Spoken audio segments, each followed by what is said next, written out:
Հարգելի հեռուստադիտողներ, մենք վերադարձանք ապրիլի 11-ին ժամը 7-ին Հայաստանի Պետական Ֆիլհարմոնիայի Բաբաջանյան համերգասրահում տեղի կունենա ջազ երեխաների համար փոքրիկների կողմից շատ սիրված նախագծի համերգը։ Համերգի ծրագրերի, նպատակի եւ սպասելիքների մասին կխոսենք մեր հյուրերի հետ։ Հայաստանի Պետական Ֆիլհարմոնիայի զարգացման հիմնադրամի տնօրեն Սոնա Վերդյան, Լույս Արաբոտի նախագծի համահեղինակ ջազմեն դաշնակահար եւ գործիքավորող Կանեն Գրիգորյան։ Բարի լույս։ Բարի լույս։ Շնորհակալ ենք, որ առավոտը շատ մերն եք, մենք շատ ուրախ ենք ձեզ տեսնելու համար,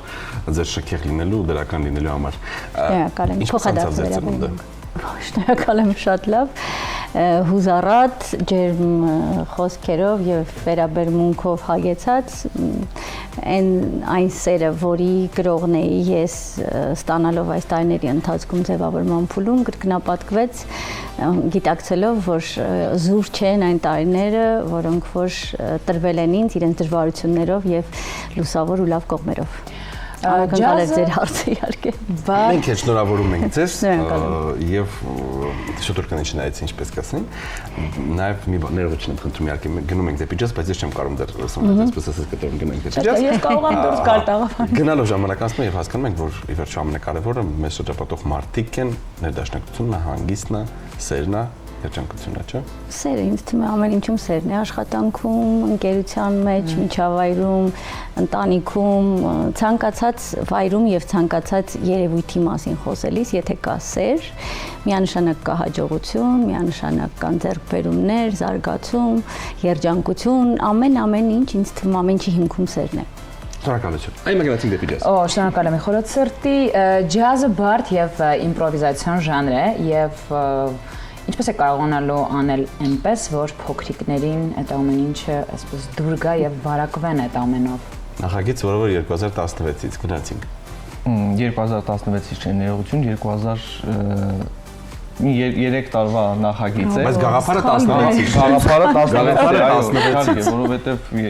16-ից սկսեցի գործիքավորումները անել այդ մտքերով հավաքել ինձ, բայց իհարկե դժվար ժամանակներ մենք ունեցանք, դրա համար մի քիչ հետաձգվեց։ Իրականում շատ սկսելու համար շատ մեծ վախ կար, ոնց պետք է անել, որ փոքրիկներին իսկապես դուր գա, բայց ես հիշում եմ իմ առաջին հնչյունները, երբ մենք այդ համերգին բարձրացանք, շատ լարված էինք եւ մենք հենց սկսեցինք նվագել առաջին մի քանի նոտայից դահլիճի երեխաների ձայնը այնքան բարձր էր, որ անգամ իսկապես բեմից երջանկությունից արցունքները գնացին եւ հասկացա, որ սա ամենապատասխանատու ու ամենահաճելի հանդիսատեսն է, որի համար պետք է նվագել ու մենք աշխատեցինք այդ նախագծի վրա, որ ել ավելի զարգացնենք, ել ավելի շատացնենք ծրագիրը ու առաջ գնանք։ Բացի երաժշտական հաճույքից, ինչ կրթական կամ գեղագիտական խնդիր է լուծում այս նախագիծը։ Կարծում եմ այս նախագիծը նախ նշեմ, որ իր մեջ բացի երաժշտությունից նաև կա պրոյեկցիա, այսինքն մուլտերով պրոյեկցիա, նախագիծը նրա մասին է նաև կրթելու, որ բացի իհարկե գործիքների հետ ծանոթությունից, ջազ երաժշտության հետ ծանոթությունից, մենք նաև ծանոթացնում ենք այն մուլտֆիլմերի հետ, որ ժամանակին մենք եւ մեր նույնիսկ պապերն ու տատերն են նայել, այսինքն առաջին համերգից հետո օրինակ ես մի հատ գաղափար ունեի, որ իրագործեցի, դրել էի մի տետր, որ համերգից դուրս գալուց հետո երեխաները կամ ծնողները իրենց տպավորություններով էին կիսվում ու շատ լավ զգացի այն պահին, երբ շատ ծնողներ գրել են վայ շնորհակալություն, որ մեր երեխան ձեր շնորհիվ այս մուլտֆիլմը մեզանից հարցրեց, որ գնա նայի տան։ Նու խոսքս վերաբերվում է տարբեր այնտեղ Պինոկիոյի մասին, հա, այսինքն հին սովետական ժամանակվա մուլտֆիլմեր են, հին սովետական մուլտֆիլմերից բացի նաև դիսնեյան հին ժամանակաշրջանի, որ ցավոք սրտի այսօր քիչ երեխաներ են որ նայում, բայց այնտեղ կա շատ նախ նշեմ, որ հրաշալի երաժշտություն կա, թե 90-ականների մուզիկները, հա, նույնիսկ Ալադինը կամ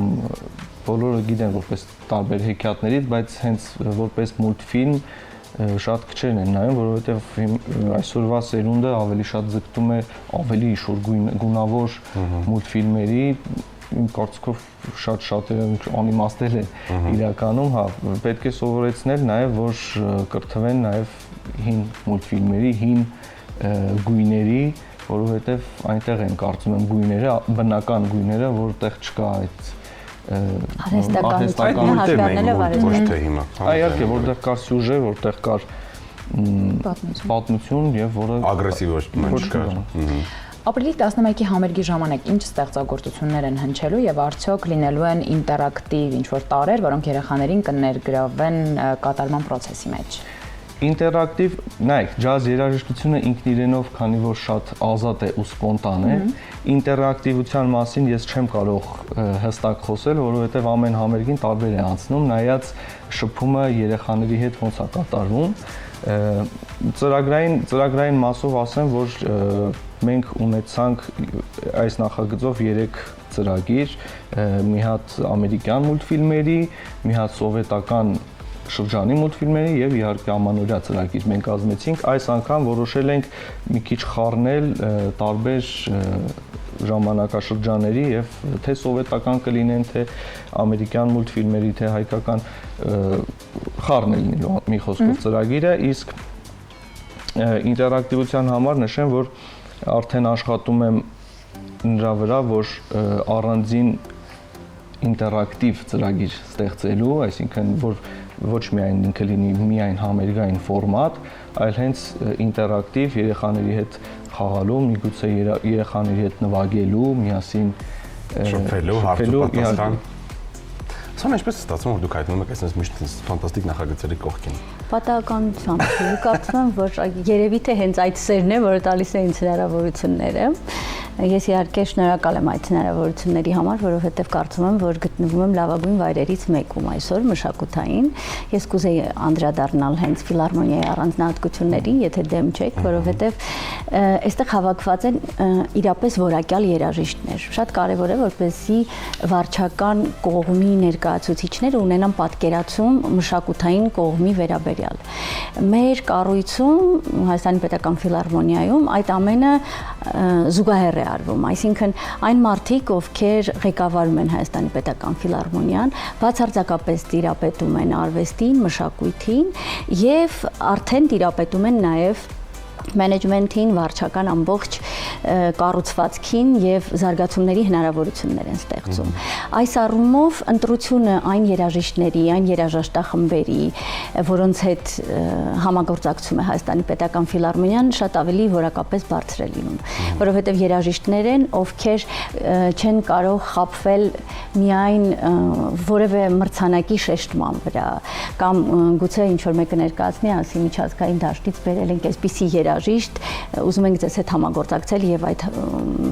սրահում ներկայացնել երաժշտին, որտեվ ներսում երաժիշտներ են, ովքեր շատ լավ հասկանում են, թե ինչ է իրական արվեստը, բոլորը բարձրագույն կրթությամբ, հենց երաժշտական կրթությամբ։ Դրա համար Հայաստանի Պետական Ֆիլհարմոնիան այդ առումով տարբերվում է։ Եվ եթե բարբերաբար այցելեք Հայաստանի Պետական Ֆիլհարմոնիա, կտեսնենք որքան տարատեսակ, տարաբնույթ, բայց բարձր որակի համերգներ են ներկայացվում։ Այս տարիների ընթացքում Հայաստանի Պետական Ֆիլհարմոնիան չունենալով որևէ երաժշտախումբ, դարձյալ եթե համեմատենք մյուս պոակների հետ, կտեսնենք, որ ունեն երաժշտախմբեր կցված այդ կառույցին։ Եվ դա բնականաբար հեշտացնում է ընդհանուր տարվա կտրվածքով ստեղծագործական գործընթացը։ Այդ բոլոր երաժշտախմբերը պարբերաբար համերգներ են ունենում եւ այն բոլոր պահանջները, որոնք որ դրվում են մշակույթի նախարարության կողմից պոակների առջև, շատ ավելի հեշտ լուծելի են։ Հայաստանի Պետական Ֆիլհարմոնիան չունենալով այդ երաժշտախմբերը, բայց ունենալով իսկապես նվիրված թիմ եւ թիմ, որը ուզում է զարգացում ապահովել այս կառույցի համար, այս տարիների ընթացքում առանց որևէ արդեն դժվարության, նախապես տարվա կտրվածքով ունենալով պլանավորում, մենք մինչև տարվա վերջ եւ ավելին ունենք արդեն բոլոր հաստատված համերգները եւ համերգներ, որոնք որ իսկապես կրթական առումով մեծ փոփոխություններ են առաջարկում, գեղագիտության առումով մեծ փոփոխություններ են ներկայացնում, մեզ տալիս են հնարավորություն բազմատեսակ եւ բազմաժանր երաժշտական ընկալում եւ պատկերացում ունենալու, որովհետեւ լինելով ակադեմիական կառույց եւ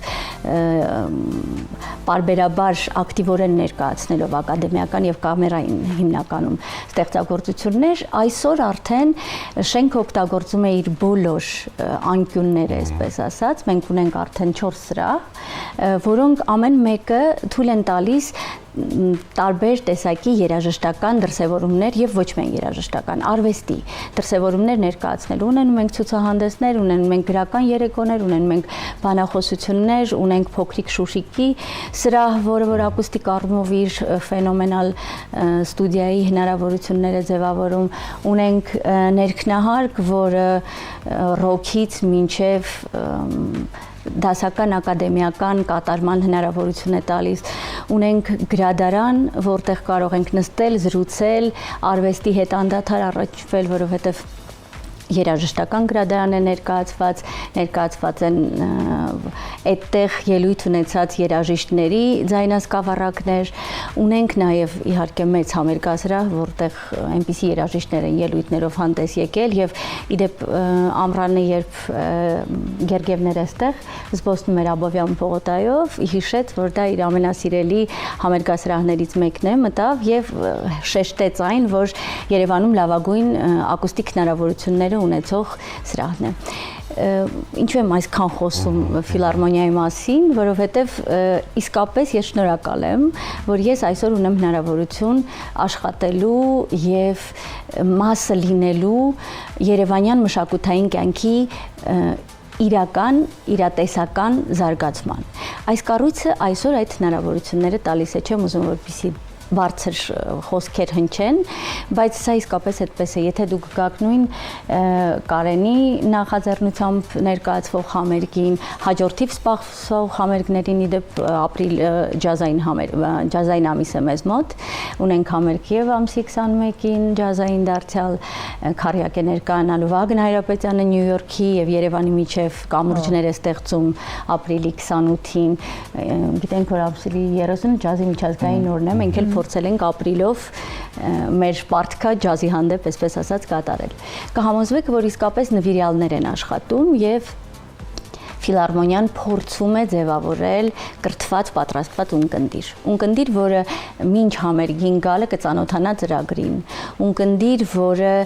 հաշվի կառնի, թե ինչպիսի հագուստով է ներկայանում համերգասրահում, որովհետև օրինակ մենք դիմակահանդես նախագիծն էինք ներկայացրել, որտեղ ունեինք հստակ պահանջներ հագուստի հետ կապված,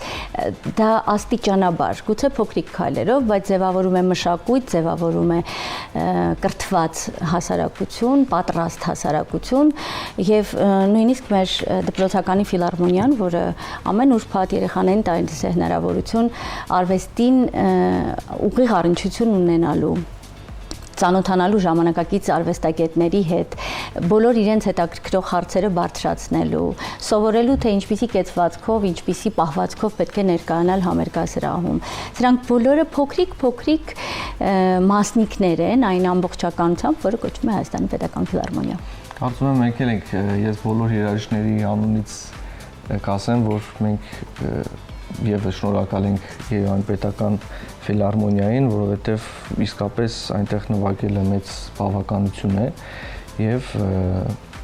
հաճելի է նման համագործակցությունը մեր համար այդպիսի հարթակ ստեղծելու համար։ Բայց իմ կարծիքով սա այն մեծ հարստությունն է, բոլորիս հարստությունն է։ Մենք անմիջական կապը չունենք ֆիլհարմոնիայի հետ, բայց իսկապես մեծ հպարտություն է ու այս ամենը լսելը, այս ամենի մասնակիցը երբեմն լինելը ու առասարակ այս ամենի մասին խոսելը դա արդեն մեծ հաղթանակ է եւ մեծ հարստություն։ Շնորհակալ ենք շատ։ Մենք ենք շնորհակալ պարբերաբար հնարավորությունների համար, որոնք տալիս են հնարավորություն էլ ավելի մեծ լսարան ունենալու։ Եվ բացի դա ամեն անգամ ձեզ տեսնելու, ձեր կիրթ խոսքը, բարեկիրթ մոտեցումը եւ արվեստից քաջատեղյակ լինելը, կարծում եմ, որ լավագույն ցուցանիշներից մեկն է, որպես հեռուստաընկերություն, որպես հեռուստաընկերության դեպք հատկապես, որ առավոտվա ծրագրերը ավելի մեծ լսարան ունեն եւ ավելի մեծ պահանջարկ ունեն, այսպես ասած, այնպես որ շնորհակալ ենք, փոխադարձ շնորհակալություններ են եւ Դե ինչ ես մեկը կամ իջեցնենք մեր հերոստայտողին, շելի ծնողներ երեխաների հետ պարտադիր գնում ենք եւ վայելում ենք ապրիլի 11-ին ժամը 19-ին Հայաստանի Պետական ֆիլհարմոնիայի Բաբաջանյան համերգասրահում տեղի կունենա ջազ երեխաների համար շատ հագեցած ֆանտաստիկ երեկո։ Իսկ մեր հյուրերն են Հայաստանի Պետական ֆիլհարմոնիայի զարգացման հիմնադրամի տնօրեն Սոնա Վերդյանը եւ նախագծի համահեղինակ ջազմեն դաշնակար եւ գործիքավորող Կարեն Գրիգորյանը։ Ձեզ լավ օր։ Ունենք եւս մի հյուր, այսինքն չենք սահմանափակվում, մնացեք մեզ հետ խոսելու ենք կրթությունից ու թող հավաքվեն էկրանների մոտ այն մարդիկ, ովքեր որ պատրաստվում են դառնալ ապագա ուսանող։ Մնացեք մեզ հետ։